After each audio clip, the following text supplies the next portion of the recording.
Dear friends, as some of you may know, I started a foundation called FACT in 2005. I got a prize of journalism called the Nachiketa Award of Excellence in Journalism at the hands of the Prime Minister in Delhi.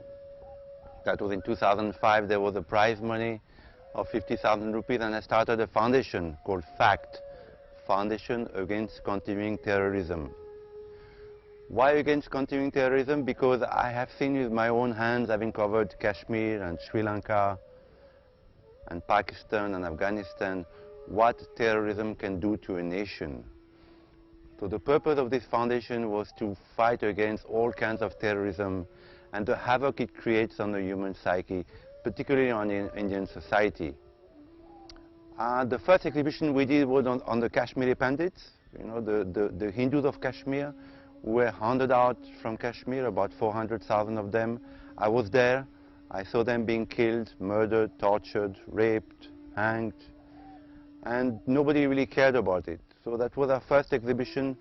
We mounted it, we opened it in Delhi, in the Habitat Center with L.K. Advani, and then we carried it all around the world with Sri Ravi Shankar. We showed it in Poland, in the German parliament, in the Israeli parliament, and finally in Washington to the US Congress. And this led to a resolution by the US Congress on the human rights abuse in Kashmir. Then our next exhibition was on Bangladesh. Having covered Bangladesh, I have seen what happened to not only to the Hindus, but also to the Buddhists, to the Chakmas in Bangladesh, to the Christians, even to some of the Muslims, the Ahmadi Muslims who are persecuted there. So we mounted an exhibition, showed it in Calcutta, and again around the world. I have written about 12 books on India.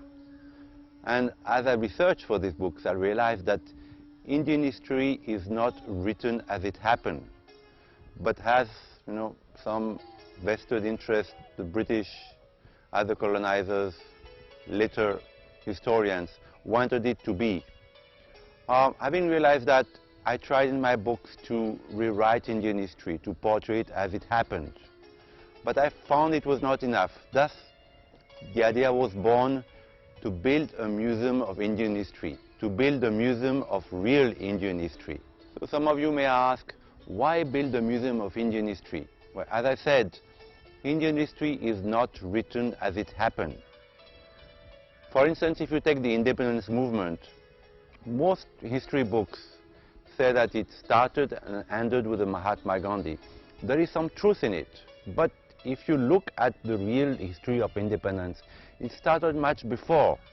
Visionaries like Sri Aurobindo in the early 1900s asked the British to leave by force if necessary. There was Tilak, there was Deshpande, there were so many of them, yet they've been swept under the carpet. Nobody talks about their achievement.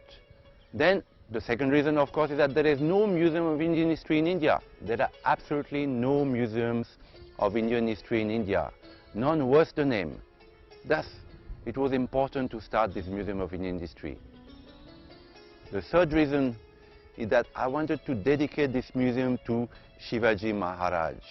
Now, the first time I went to Pune, I already admired Shivaji. I thought not only he was a great warrior, he was a great statesman, but in the words of Sri Aurobindo, he was a vibhuti. He was a divine incarnation that came to do a specific job upon earth, which he achieved in a very small time, in 52 years.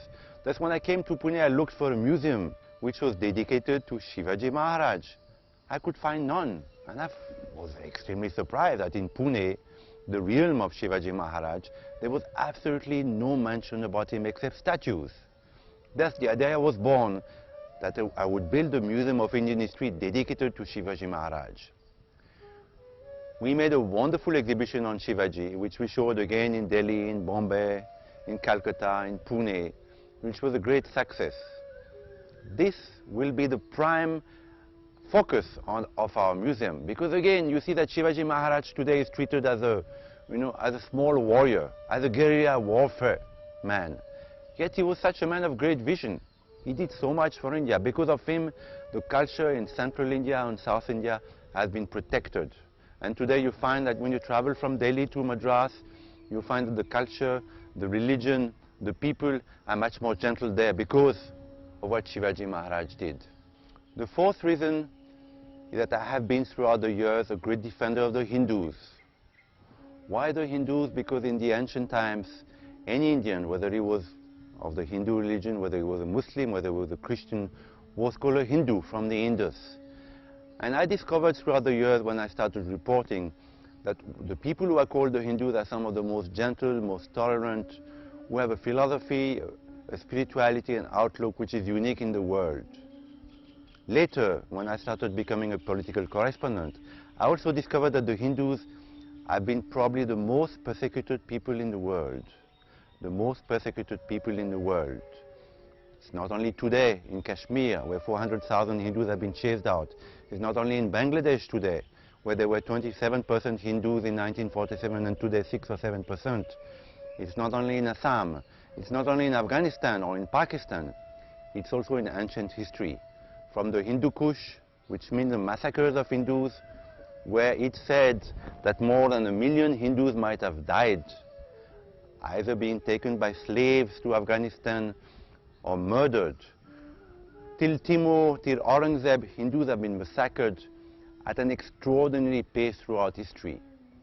This part of history has been swept under the carpet, and today nobody wants to talk about it. Thus, in our museum, we'll have an entire wing dedicated to the Hindu Holocaust. Now, people tell me, why rake the past?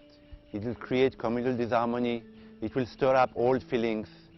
But I tell you, no nation can move forward unless it looks squarely at its past, the good and the bad, the good and the ugly.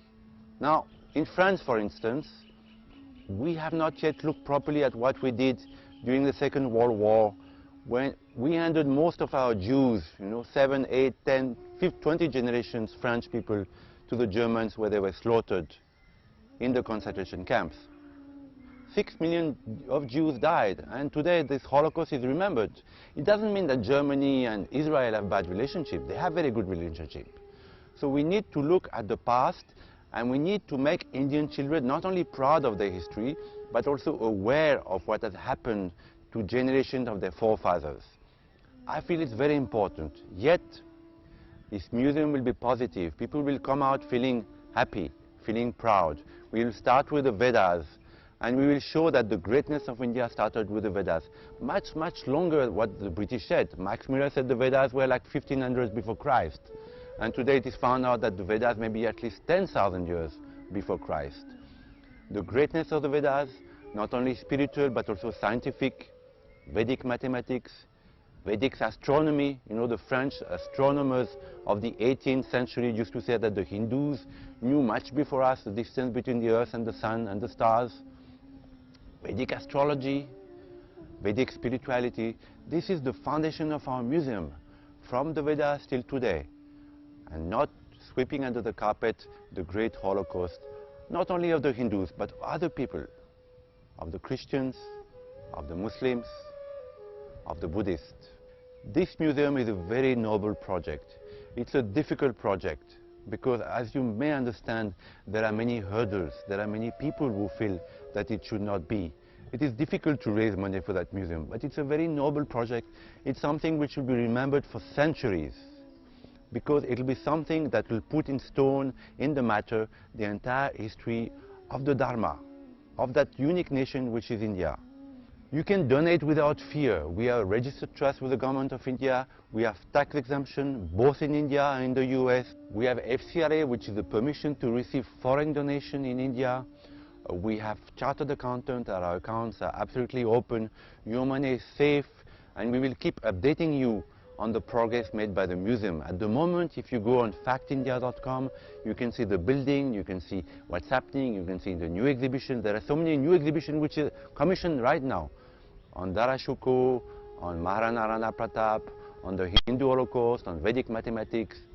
Please donate. Hindus can build a stone or many, many stones of that museum. We're expecting your donations, and we thank you for that. Namaskar.